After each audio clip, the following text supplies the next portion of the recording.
the unnoticed detail about Max Verstappen's pole position in Baku. So Max Verstappen secured pole position for the Azerbaijan Grand Prix, and again, spectacular, brilliant job. But there is one key detail which I think has not been touched upon, and I think that detail is the battle of pole position in Q3 that probably should have been stressed on a bit more. So when we are talking about the battle for pole position at Baku, at the start of Q3 there were four contenders, out of which Oscar Piastri and Charles Leclerc they were wiped out because of their own mistakes. But then we had Lando Norris and Max Verstappen as probably the two drivers that were going to contend for pole position. Now, when it came to that final lap shootout for every driver in Q3, there were two options that the drivers could take. The first option was be the last to set a lap. Now, there were key benefits to taking this approach because that would mean you would have the track in probably the best possible condition. Secondly, you will have the benefit of the tow, which is massive when it comes to Baku and setting a lap time. However, there is one major drawback,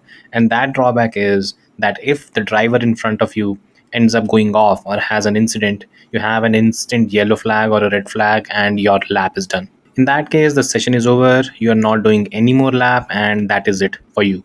The second option was go early, and in this option you have probably the track is in the worst possible condition.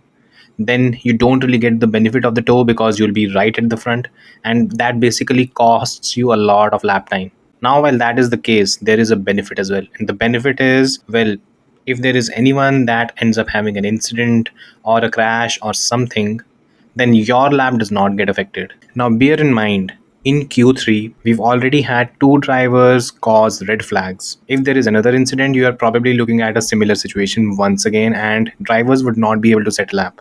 Hence, when it came to Lando Norris or Max Verstappen, these were the two options available.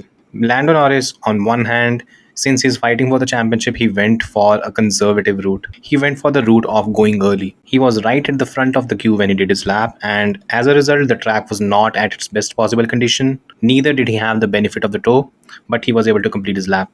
Then you had Max Verstappen, who went the exact opposite direction.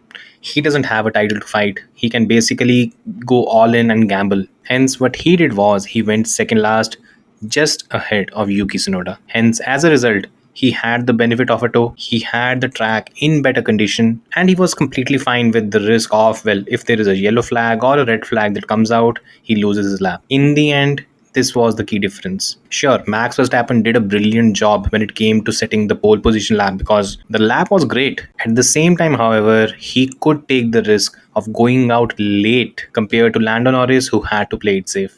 So yeah, in the end, let's see how it pans out in the race, but Max has put himself in the perfect position to win.